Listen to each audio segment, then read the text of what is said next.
Right, so let's solve IIT-JAM 2025 chemistry question 19।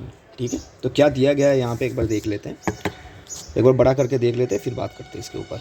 ठीक है, तो हम लोग के पास बेसिकली एक कार्बोक्सिलिक एसिड दिया गया है यहाँ पे, and we are treating it with a base, right. वहाँ से हम लोग के पास टू मेजर प्रोडक्ट्स निकल रहा है, two major products, and we are asked to identify what are the possibilities for P and Q। ठीक है, तो ये हम लोग को जज करना है यहाँ पे, राइट। एक बार देख लेते हैं ना। हम लोग को ये पता है कि जब हम लोग के पास एक कार्बोक्सिलिक एसिड होता है और हम लोग उसको एक स्ट्रॉन्ग बेस के साथ रिएक्ट कराते हैं, तो ये एक डीकार्बोक्सिलेशन रिएक्शन अंडरगो करता है, राइट। डीकार्बोक्सिलेशन में क्या होता है कि जो CO2 आयन, मतलब जो CO2 मॉलिक्यूल है वो निकल जाता है, राइट। और जब जो CO2 मॉलिक्यूल निकल जाता है तब हम लोग के पास एक कार्बन आयन इंटरमीडिएट बचता है। अब वो कार्बन आयन इंटरमीडिएट जो होता है वो फर्दर कंडीशंस के ऊपर डिपेंड करके मेजर प्रोडक्ट्स अलग अलग दे सकते हैं, राइट। क्या क्या दे सकते हैं? एक तो दे सकते हैं हम लोग को एक हाइड्रोकार्बन सिंपली, मतलब उसके जगह पे मतलब जो आयन का जो चार्ज पॉइंट है वहाँ पे एक हाइड्रोजन आके अटैच हो गया। या फिर क्या कर सकते हैं, एक अलग इलेक्ट्रोफाइल दे सकते हैं हम लोग को, राइट। सॉरी, इलेक्ट्रोफाइल नहीं, मतलब एक अलग कार्बोक्सिलिक एसिड दे सकता है हम लोग को इलेक्ट्रोफाइल के साथ रिएक्ट करके। ठीक है, ये बेसिक ओवरव्यू। तो मैं क्या बोलना चाहता हूं ये कि when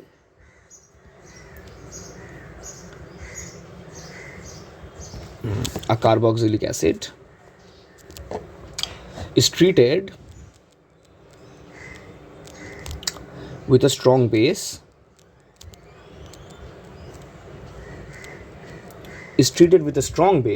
so it can undergo decarboxylation, right.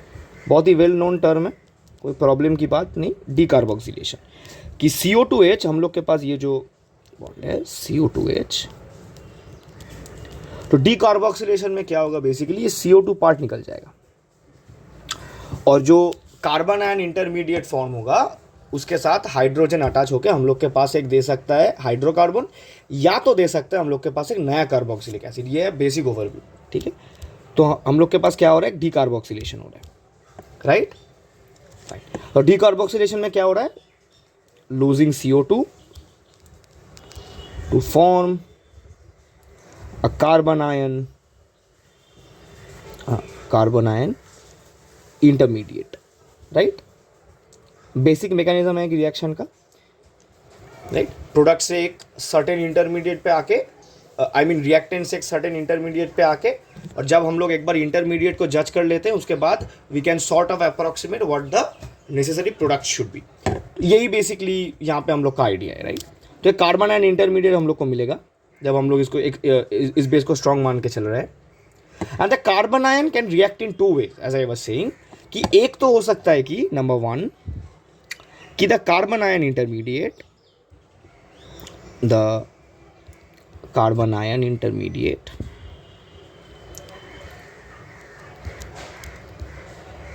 it can at proton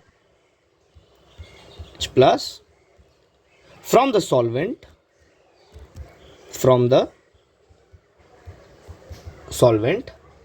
or another molecule possibly,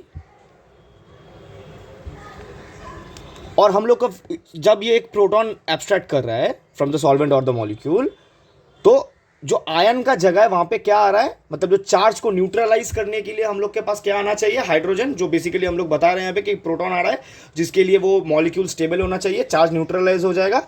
और जब ये कार्बन आयन इंटरमीडिएट जब न्यूट्रलाइज हो जाएगा due to this proton, what we will getting a simple hydrocarbon of this form, right. तो ये एक possibility है। अब हम लोग को दिख भी रहा है कि ये पॉसिबिलिटी काइंड ऑफ इस मॉलिक्यूल से जाता है, राइट। इस मॉलिक्यूल से जाता है, राइट। फाइन, दूसरा वाला देखते हैं क्या हो सकता है। नंबर 2, दूसरा वाला ये बोल रहा है कि ये एक अलग इलेक्ट्रोफाइल के साथ अगर रिएक्ट करते कि the carbon ion if reacts with another electrophile,